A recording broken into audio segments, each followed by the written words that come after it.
But yeah, that's what I see. It's not really so much the views, is where people are looking or seeing you. And it seems as though depending on where people see you, they become more interested in other things. And so they kind of spend more time on the site looking around and stuff like that. And that's my impression. Whereas if a video of your cat goes viral for 5 million views, you're not necessarily going to sell any books because of that, you know? Yes, that's true. I do cat videos. I do not sell any books from them. Yeah. See, that's what I thought. But people like my cats.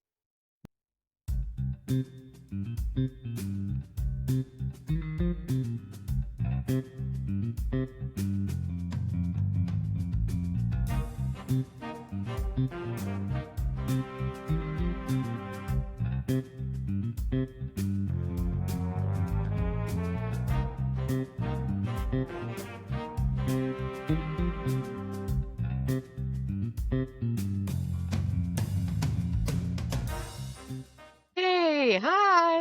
Yeah, and also in Sweden. So those are the two countries that show up for this particular podcast. I spent a lot of time Sweden. in Sweden. A great country. What's that? I've spent a lot of time in Sweden. That's clearly why they're watching. Oh, did Yes, you? obviously.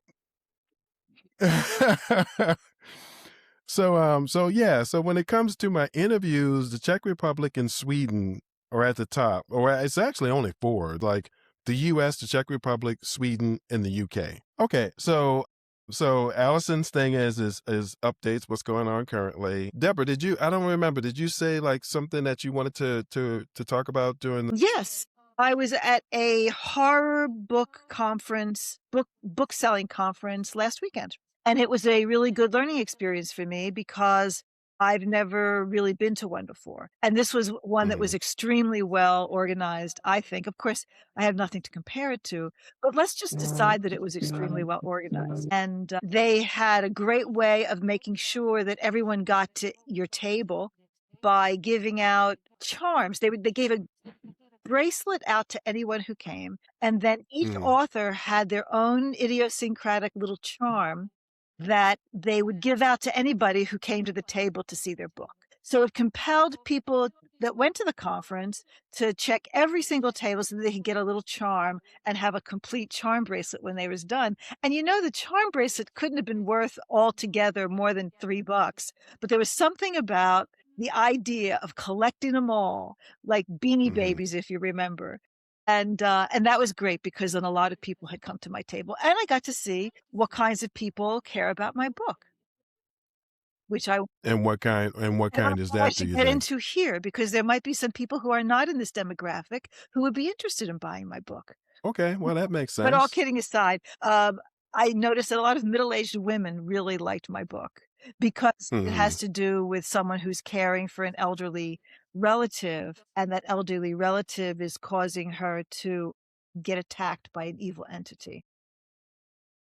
Well, the other factor though might be where it was located. Where was this It was in this conference? Jervis, which is this very small upstate town in New York, a very unlikely place for such a thing because there is nothing in the town except for this small independently owned bookstore that just opened this past summer. And this girl was spectacular. She decided to have this book conference, book fair, essentially, in this building called the Mercantile Building, which was an old warehouse-type building with exposed brick walls and double high ceilings. It was a glorious place, very industrialized, you know what I mean, in a turn-of-the-century kind of way. I mean the turn of the last century. So I don't know, maybe it will revive Port Jervis. Maybe the addition of one little bookstore would make all the difference in this old factory town that is... What's the name of it?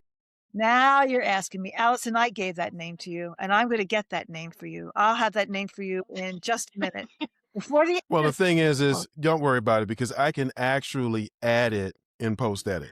So, I mean, there are a lot of points during the interviews where I can't remember stuff, like I couldn't remember Orphan Black and stuff like that, and I just added it we could make it so that people have to watch the whole entire podcast to get the name. We could always go. That's possible. I have the name though. I just looked it up on the email you sent me. Yeah, what is it? What's the name? Okay, The name is The Chapter Bookshop. The Chapter Or Bookshop. this Chapter Bookshop. This Chapter Bookshop. Okay. And Okay. it isn't Yeah, because I mean, what I was getting at. Go ahead. no, it isn't just a horror bookstop. It's actually more romance. They do a lot of romance and romantasy and Hmm. mystery and that sort of thing. So some fantasy. So horror was a new thing for them. But I think that was more a function of a local author who's a horror author who went to the shop and said, why don't you try this? She was very excited about it. And she plans on doing more book fairs, but with different genres. And I suspect a romance genre is going to be the next one. I think that's she's Hmm. planning on doing it in like the summer or something like that. I don't know.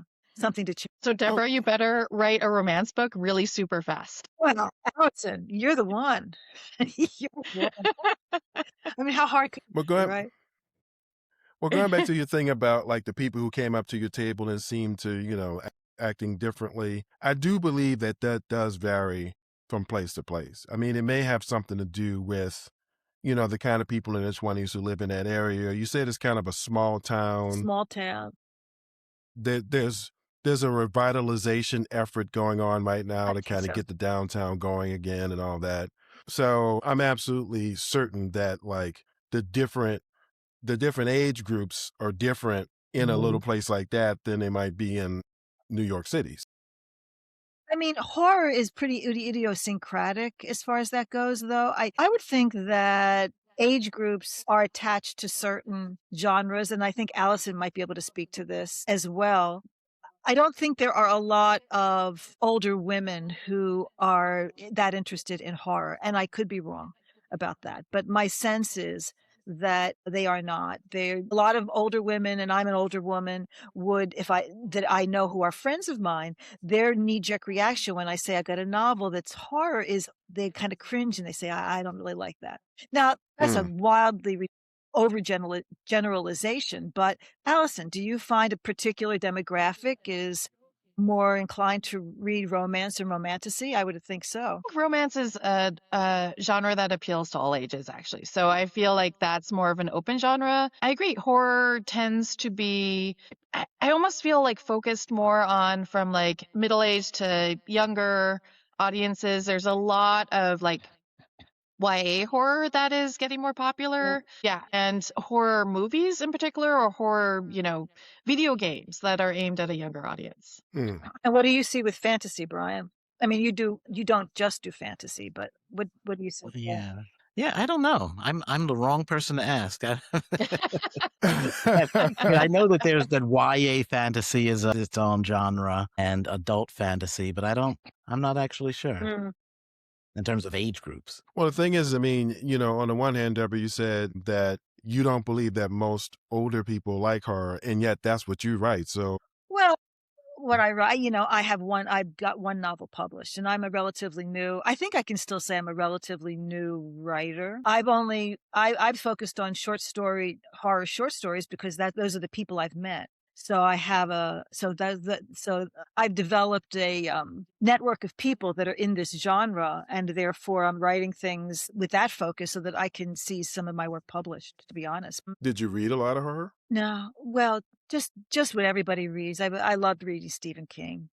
I hate to Hmm. admit that I don't read a lot of horror. I read a lot more of it now because I review for Ginger Nuts of Horror, so I review books for them. I've gotten exposed to a lot of horror from that point of view. But no, I like thrillers. I read a lot of thrillers and I read a lot of YA. Before I was a writer, that was what I focused on. Interesting. A lot of adults like YA. I've been in writing groups with a lot of people who read YA. Mm. And the thing I always find funny about that is if they write YA, they have very strong opinions about what middle schoolers are interested in. And I'm just like, I'm not really sure because my daughter is in middle school and I'm pretty sure she wants to read like some really adult stuff, So, oh yeah, that's fascinating. Mm. So, okay. So, I mean, did you feel like the conference was good to go to? Was it valuable? Was it worth it? Great to go to. I didn't get as much out of it as I could have because of the socializing that I should have done. I should have done that better. Hmm. But, it's a learning experience. I got another one coming up in November that I'm very, very excited about that's going to be in Brooklyn, Queens, called the New York Mm. City Indie Horror Fair. And that is bigger and a little bit more established. And I actually really excited about that because it's supposed to be extremely well attended. So we'll see how that goes. And when you say Brooklyn, Queens, you mean Brooklyn and Queens, right? Well, I don't have the address. I have the address tucked away someplace. I can't say it off. They draw from Brooklyn and Queens. Maybe I should put it that way. From Brooklyn and Queens. Okay, I got you. Yeah. Okay. So what about you, Allison? What's going on? What's new for you?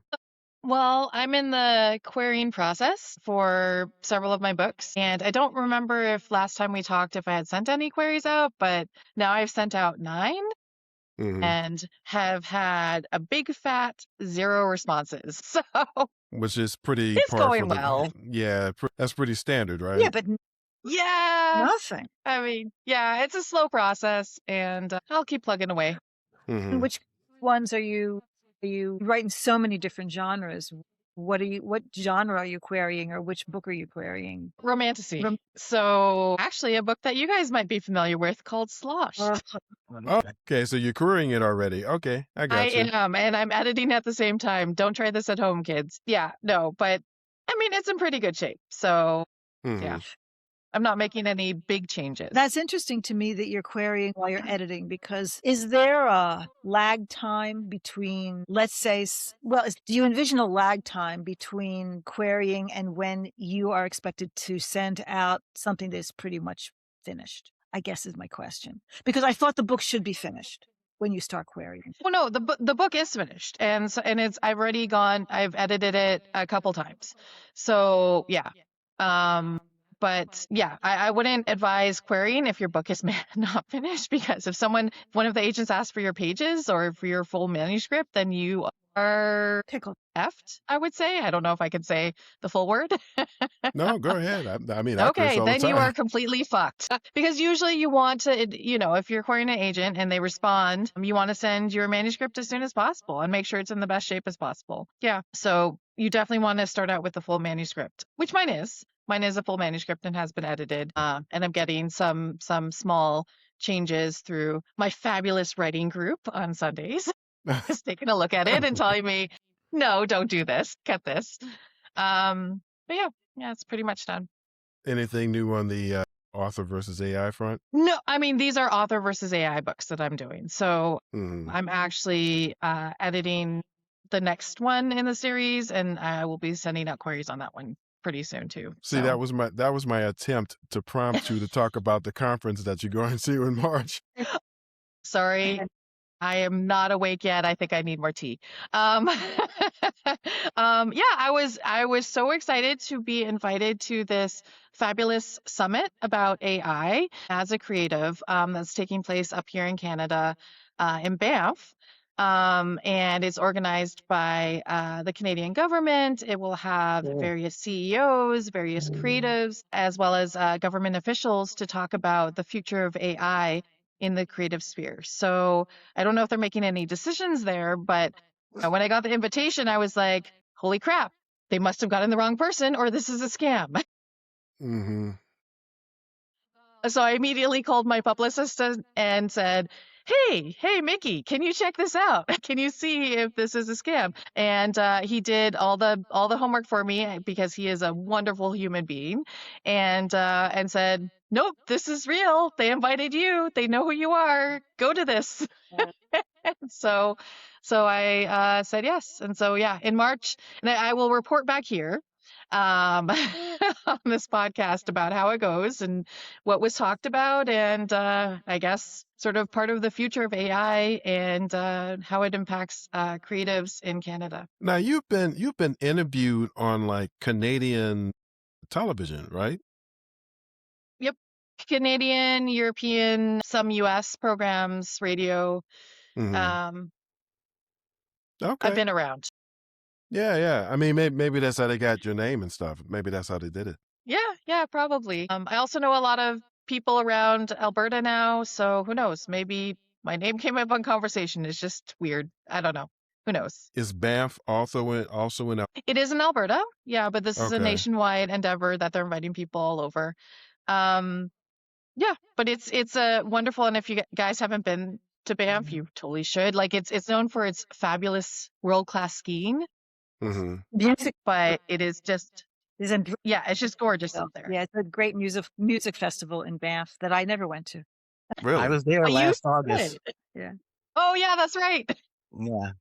Was It was that What a did very you nice. think jazz? of Banff? Oh, I really liked it. Yeah, like the town, the park, like everything was really nice. Yeah, we stayed in Canmore, which Oh, was okay, yeah. very charming. And yeah, we don't ski, so it was summertime anyway, but it was very nice. Was that a jazz festival, or was that just basically a general music festival? Oh, I didn't go to a festival. I was just there. Oh, you just went. We were just there, yeah. Okay, well, look at you. Oh, that's right. Debra mentioned the music festival. Right. So you were just vacationing. We were just kind of thing. vacationing, yeah. I got you. Okay. I used to work for a travel company where the #1 selling tour was called the Canadian Rockies by Train. Mhm. And I became very curious as to why, because up until then, I'd never heard of the Canadian Rockies as a place to vacation, but I became very curious about it there and booked this trip. It was supposed to take place in 2020, but was postponed due to COVID, and we finally went last year. Yeah, I saw.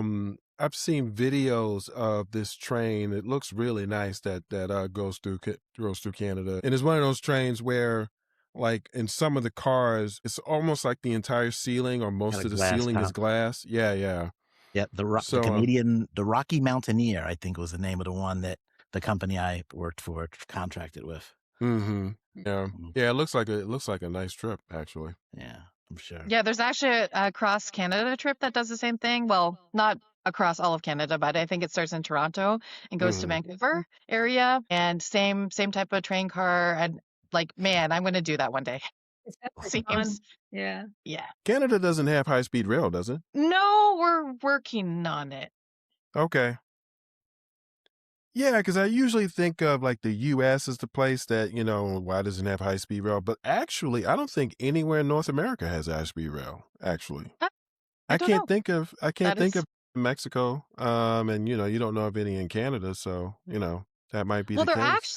they've been working on it. I don't know for how long. 10 years they've been talking about doing one between the two major cities in Alberta, Edmonton and Calgary, because there's a lot of Mm-hmm. commuting. Mm-hmm. And I think they're finally at the testing stage. Okay. So yeah, so they are saying maybe 10 years from now we'll have it, but who knows Wow. about these plans. So Wow. Okay, well, in addition to traveling to Canada, Brian, anything else? Anything else new? My updates are limited. I have been hard at work writing, trying to finish this novel, Crisis Inc., or it's been finished a few times. Now I'm in a final editing process, Mhm. and starting on the second novel in my fantasy series, which I'm about 4 chapters into. Other than writing, nothing really eventful. I think I mentioned that I'm going to a fantasy conference Ooh. in Vermont in March. Okay. So high hopes that, I caught a moment of boldness and signed up. And as soon as I did that, I've been like afraid and wishing I wasn't, wishing I didn't have it on the agenda just because I feel like some trepidation, but I'm sure I'll get there. What's the name of the conference? I think it was called the Vermont Fantasy, Sci-Fi, and Horror Expo. Okay. Huh. That's interesting that they add horror to it. I mean, like fantasy and sci-fi, you normally see that together. Yeah. No, it makes sense. Well, I mean, it's Vermont. They probably need to all I fall combine in the genres. speculative fiction basket. Yep. Okay. Horror, Yeah. That's the Okay. umbrella. Sci-fi and fantasy all the time. Okay. All right. And you said this is in March? Yeah, the weekend of March 20-something, if I look at the calendar. So I'll figure it you're out. going as a what? I mean, does it allow you to have tables with your book or? Yes. Yeah. I'm going to get a table for the book. Oh, And apparently they have tables for other things as well. I don't know what those, Okay. I'm like crafts. I know Uh-huh. there's people who do like fantasy art and craft work. Mm-hmm. So, but yeah, I'll be there with my book and see what happens. It'll be a good chance to network with other authors and Mhm. creative folks as well. And where in Vermont is it? Like what This part is of going to Vermont? be it's in like northern Vermont. So not Burlington. I mean, that's northern, right? It Isn't might it? be it might be outside of Burlington actually, but you're gonna make me Okay. have to find this. I'm searching for it in my You're email. paying. Google Mail has the very worst search features, but Has yeah. anybody else ever heard of this conference? I've never heard of it. I wouldn't be the I've never heard of any conference at all. So Okay. I'm Yeah, I've going only heard of looking the for ones I've one. gone to. I only hear Okay. horror Well, ones. Well, no, it's not true. The author con is supposed to be huge, and that's every genre. And there's one, and there's a book con. I think is coming to New York City. That's supposed to. Yep, Hmm. that's a big one. It's I think it's at the Mhm. Javits Center, right? Which is Yep, every year. insane. Do you go to book con? I have in the past. I went, that's actually where I first saw one of my literary heroes, Margaret Atwood, in person. She was giving a talk. It was, I think, either shortly before, or shortly after the Handmaid's Tale TV series had come out. Hmm. And man, the room was packed, and everyone was just like, "Oh my God, I love you!" It was the craziest thing. It was like she was one of the Beatles, Yeah. Hmm.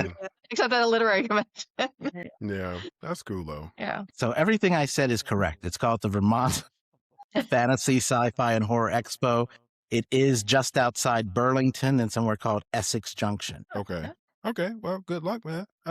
So are you, I mean, are you going to print out like, I don't know, 24 copies of your book, or what's your strategy there? Yeah, I haven't decided on number yet, but that's pretty much that's pretty much Okay. it. I'm going to bring, a bunch and see how they sell. It's I have no tricky, idea what to right? expect. Because you don't want What's to. that? It's tricky because you don't want to have not enough. You don't want to run out. Right, How right, much do you right, right. actually do? It's hard. Yeah. What did you do, Deb, if I may ask? I always bring more than I should, and then feel like a loser that I didn't sell them. See that works for me.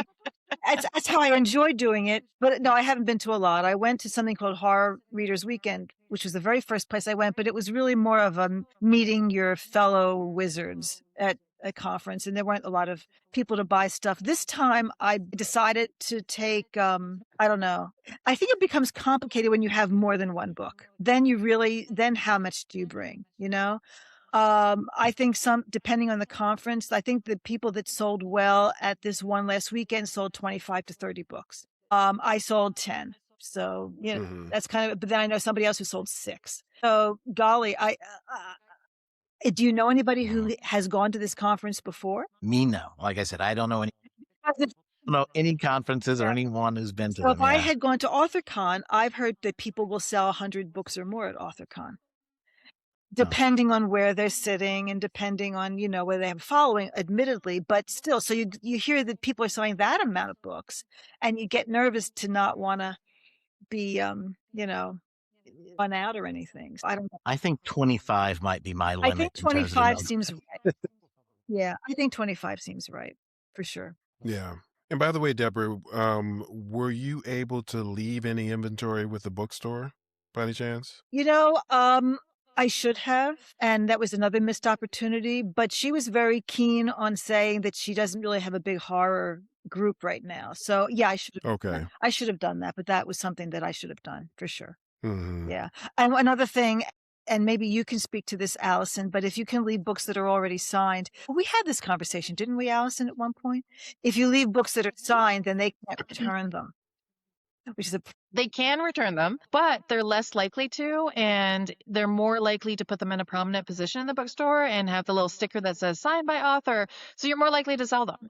So, like conventional wisdom is if you do an event in a bookstore or with a bookstore, offer to sign all the books there. You're more likely to sell them, not necessarily on the day of, but in the future. I'm just curious. Did you happen to notice, Deborah, like how when you walk into a bookstore, there's usually like that table, and there's either a display for one author or a couple of authors on that table. Did you happen to notice who had a display like that? I wasn't at this bookstore. It was done at this big mercantile building, so I didn't see. Or it wasn't actually at the No, bookstore? it was not actually at the bookstore. The bookstore never would have been big enough. There were 40. Oh, okay. For some strange reason, I was under the impression that the bookstore was put in the building. So in other words, the way you described that building, I kind of imagine it being No. redeveloped into a bookstore, maybe a coffee shop or It's something just like a that. big giant empty space that is available to be rented. Okay.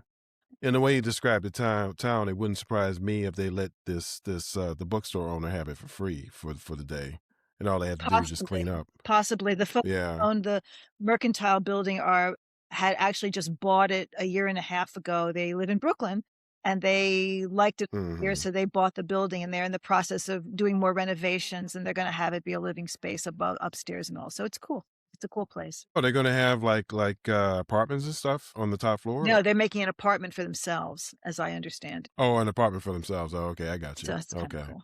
Yeah, no, that does sound kind of cool. Okay, well, good luck, Brian.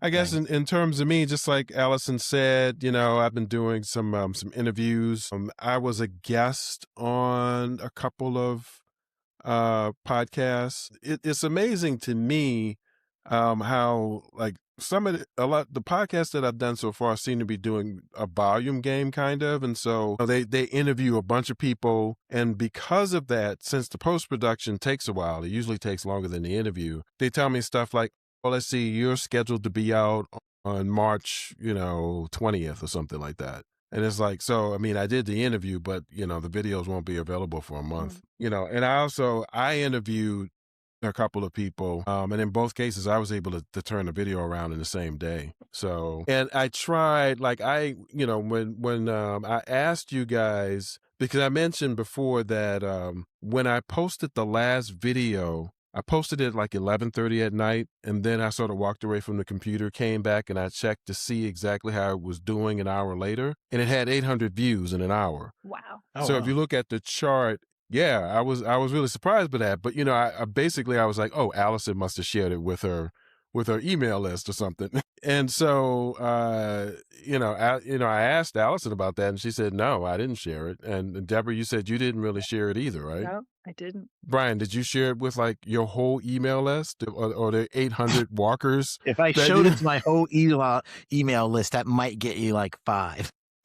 Well, I shared it on Substack. That was where I Which shared it, but yeah. I think I may have shared on my social media. My social media, very inactive, very Okay. unfollowed. Yeah. Okay, so I asked Copilot, and I just put it like that. I was like, yeah, I have this video that I posted on Substack, and I asked other people in the video whether they did this, and they said no. And I was like, what you think? And Copilot actually gave me a pretty interesting answer.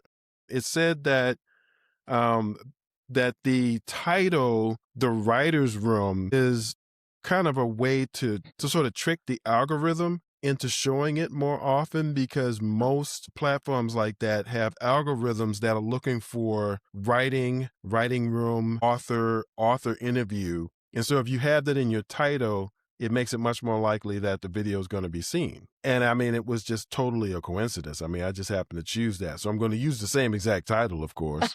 And And then people are like, man, I was tricked. Why am I watching this video?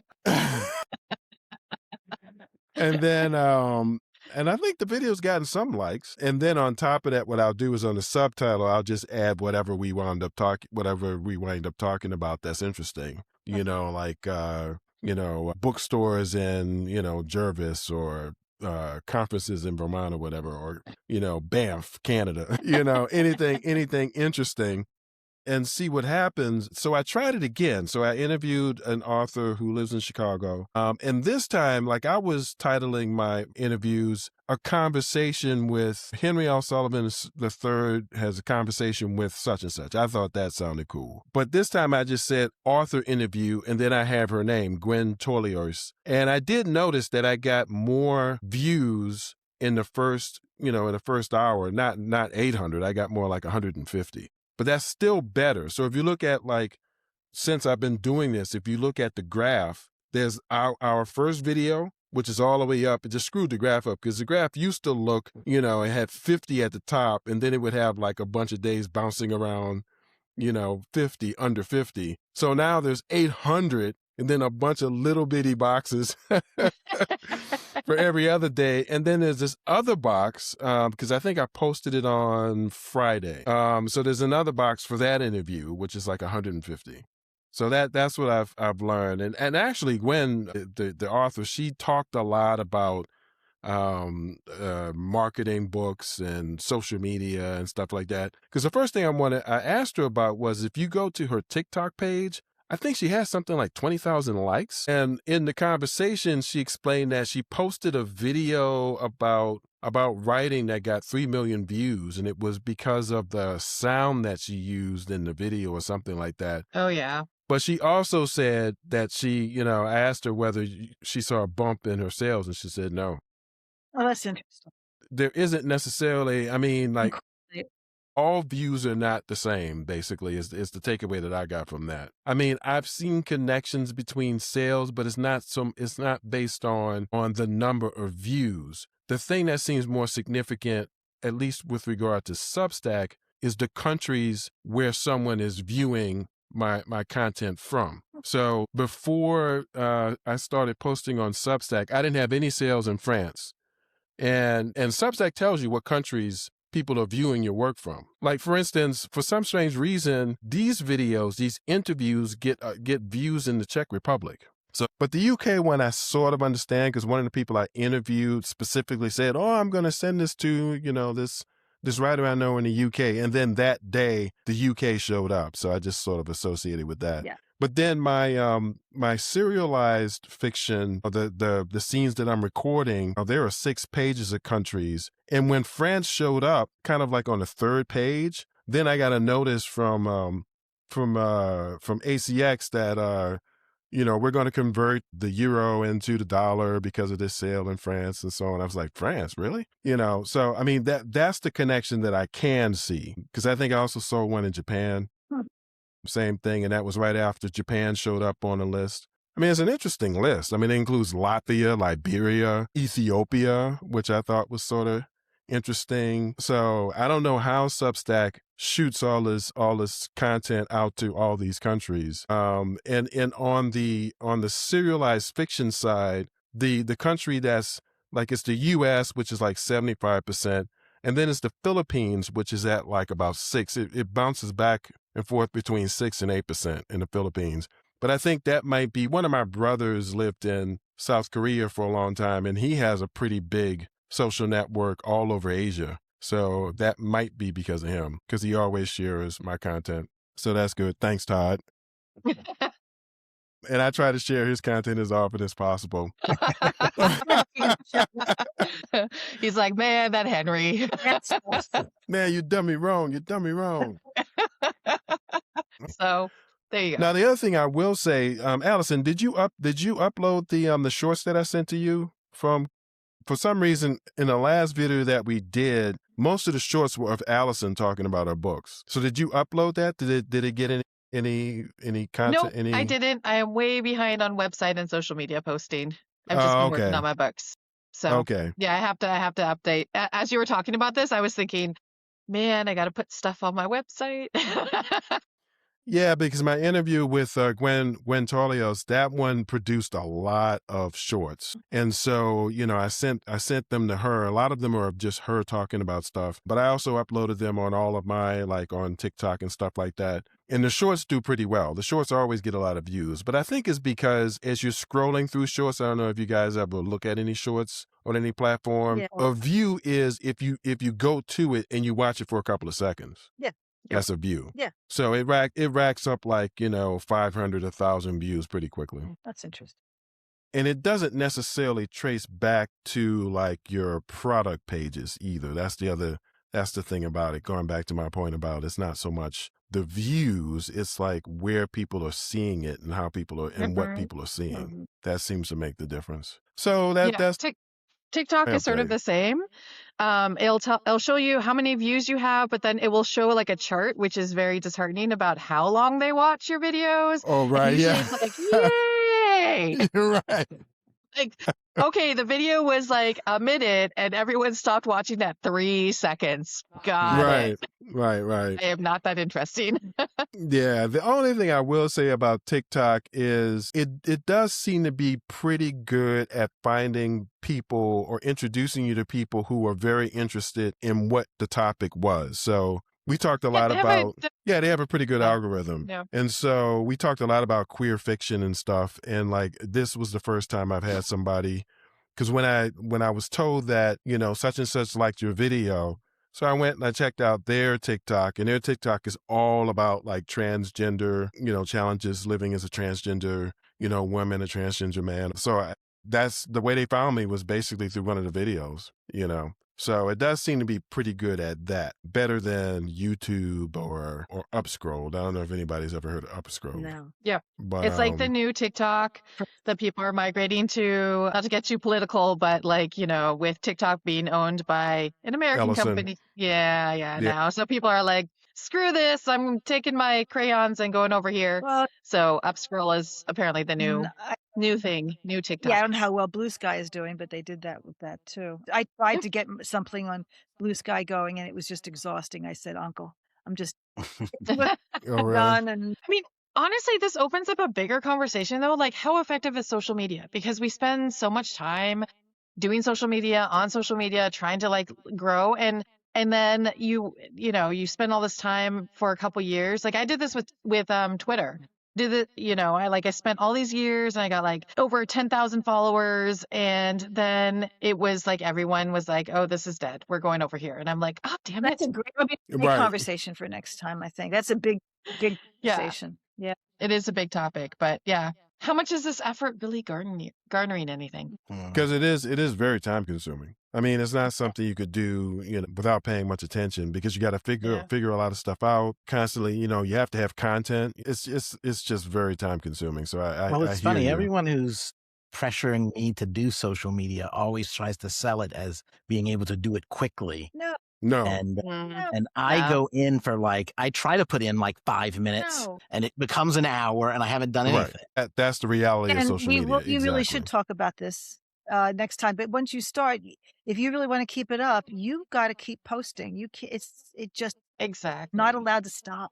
You can't. If you stop, you might as well shouldn't have even started. Well, that's true. I mean, now the one thing I will say is doing this helps a lot, at least with Substack and with Riverside, because both platforms produce shorts. And so, and Substack shorts are based on the final product, the final video that I've already edited and stuff. So I don't have to edit their shorts. And I've got it set up so that it sends the shorts to different platforms automatically. So But people Henry, here's a question for you. I think you're doing a wonderful job with your podcast and Substack and everything. How much time do you have to write if you're doing all of this? So kind of to Brian's point, like I write, and then if I've done everything that I wanted to do, then I do the social media thing. I got So you. the time is eaten up when I do interviews. That's what eats up my time, because, do some preparation for the interview. I set up for the interview. The person shows up, we have a conversation, and then I do the editing. And so that's the thing, like this is going to eat up the rest of Sunday, basically. But every other day, I'm just sort of posting and doing all that other kind of stuff, kind of when I'm done with everything else. You know what I mean? So that's the way I do it. But I agree with you that it can wind up being its own thing, but I don't want to be a professional podcaster. That's not my goal at all, So Cool. So I hear you. Okay. Well, is there anything else? Because let me see. We've done about 45 minutes, I think. Anything else? Anybody? Brian, did you have any ideas for like stuff we could talk about, or? No. You know what? There is something that I forgot to mention, which is that I did do some outreach to like book blogs or are they called blogs? Yes, to book bloggers. I found an article that recommended like 20 of them. And I think I will have like reviews coming in a few at some point in time. So that's another venue that you could. Could you email me the list of books? Yeah. Yeah, me too. I mean, can you just send it to all of us? So, Yeah. so you're saying I'll try that to find you found a list and then you contacted them directly? Is that what you're saying? Yeah. Yep. I contacted them directly. I wrote a message and sent to like 10 and heard back from 3. And so you're sending them a copy of the book, or is that how it? One, I am sending a physical copy of the book. Another is just getting it, or the other 2 are just getting it online. Wow, That's that's cool. There's a number of different like ebook platforms where the readers get like free downloads for paying a subscription price, and it sounded like Right. both of them were doing that.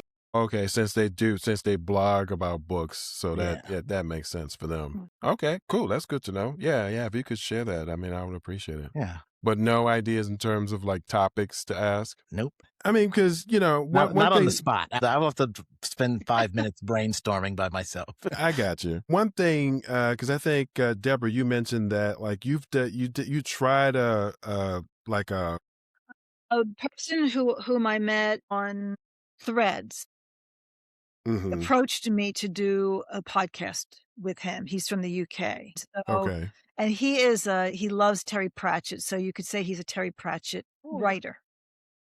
Mhm. And and we did, but that podcast turned into one that would be focused on for beginner writers, for people who are just starting out. And I don't really get a feeling that that is what we're doing here. Do you know what I mean? It was for people who didn't know really anything about how to begin a story or start out or anything like that. And I think there's a lot of value in doing that. And we could do that. We could have some groups like that, some conversations like that. But the things that I think people who have been writing for a while are curious about is, for instance, how to approach social media and the efficacy of doing so. And So the stuff we were just yeah, talking about, or basically. perhaps the next steps toward marketing, say a self-published book, and what is available to you as a self-publisher in getting your book out there and getting it reviewed. I think an interesting topic of conversation would be, how do you find people to review your book? And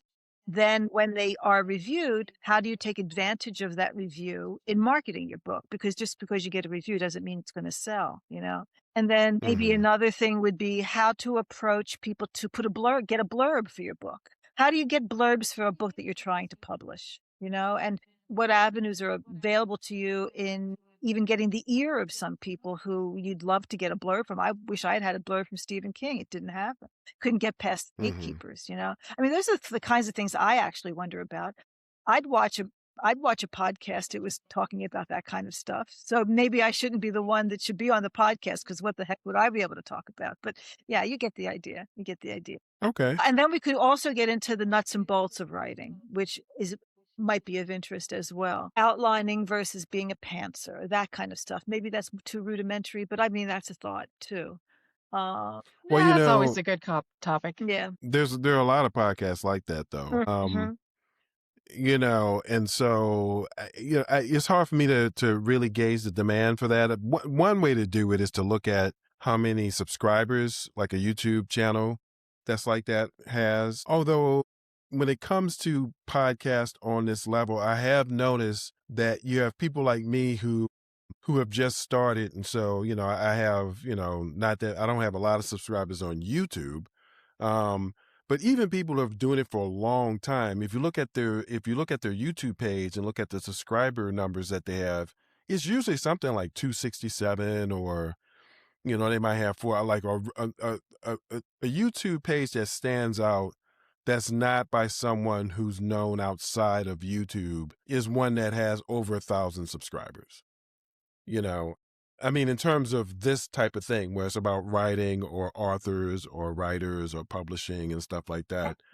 I mean, there are types of YouTube channels that have a lot of subscribers. Like I've noticed that vlogging channels, where people are traveling around the world, and basically they have one of those things with a cell phone on it, one of those, like, you know what I mean, like one of those stands that they hold up, and they're just like, here I am in Amsterdam, selfie stick. Yeah, yeah, yeah. Like those type of people, they easily get 500,000 subscribers, and their problem tends to be that they get demonetized kind of easily, because if you're walking through a city and like somebody's and music is playing, you need to get that out of there, because they'll demonetize you because you've infringed upon, it's a copyright infringement. So it Yeah, sounds like exactly. what you're saying, Henry, is that we need to take our show on the road. So we An just need to excuse- travel the world and talk about writing, and we will get like 1 million people following us. I think this is the perfect solution. I would love to travel. Let's go, guys. Actually, that would have a big subscriber base. Yeah. that probably Well, would have also, like, we're talking about conferences today. What if there was a conference where we all came together to, I don't know, like that would be, we could do like a live from, I don't know, Toronto conference. hmm no, yeah. I mean, I think that's the reason why I think those types of channels are generally more popular than what we're talking about. Because if you're just talking about the mechanics of writing, then it's kind of a technical channel, right? That's kind of what it is. Yeah. And I It is mean, boring. well, you Not know, boring, but it can be. It can be like very basic, as Deborah was saying.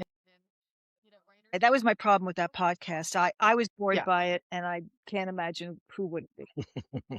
well, when you say bored, the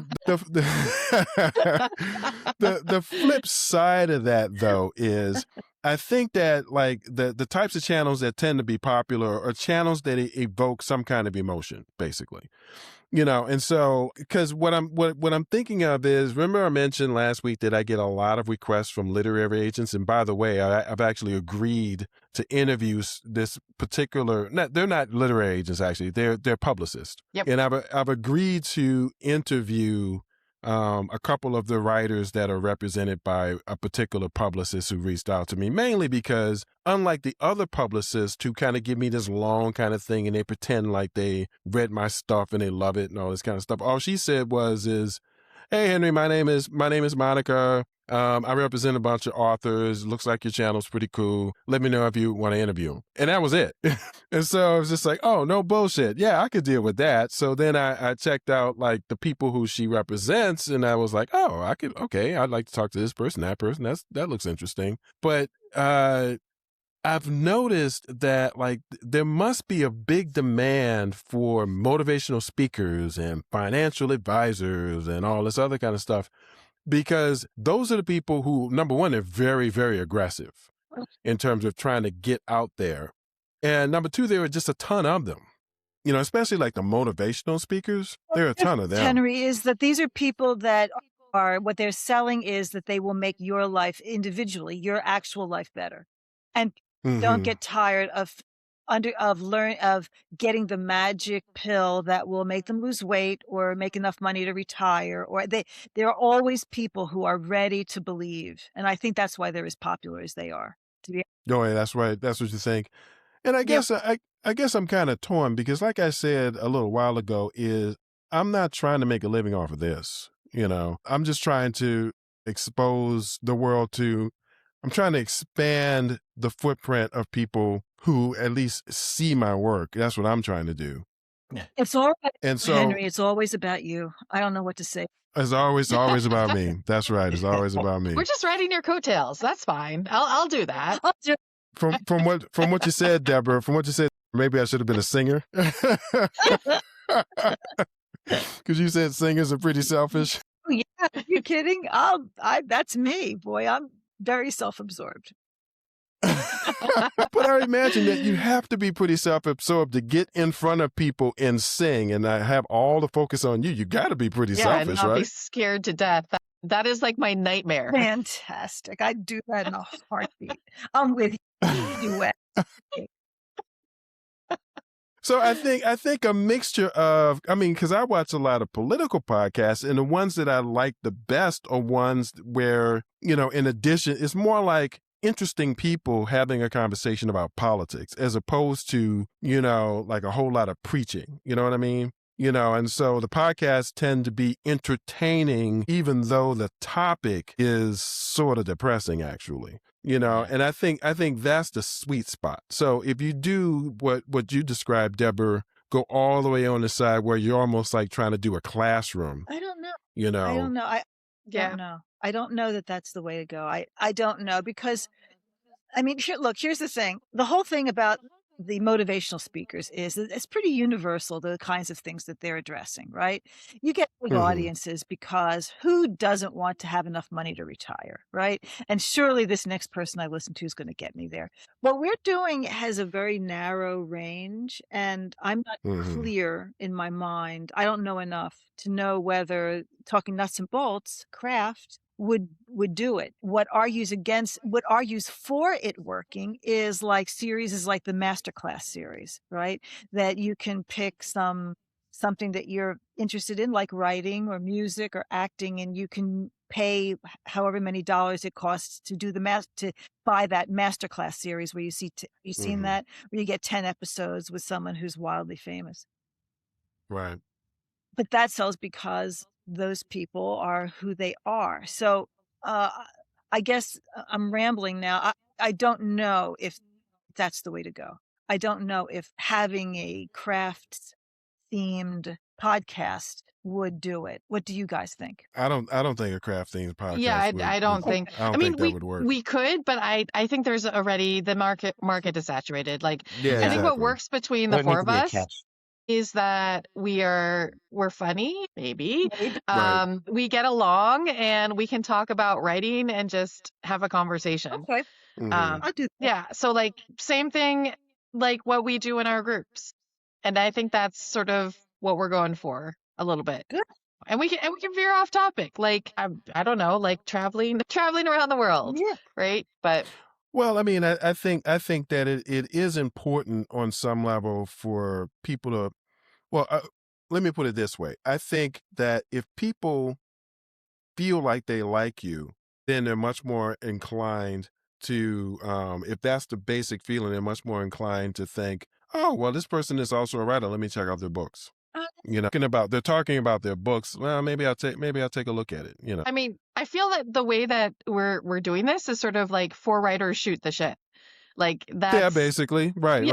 So I mean, you could call our monthly talk 4 writers shoot the shit. I actually think that's a good title.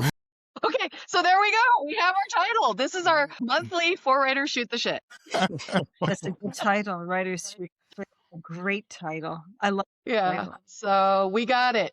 We're done.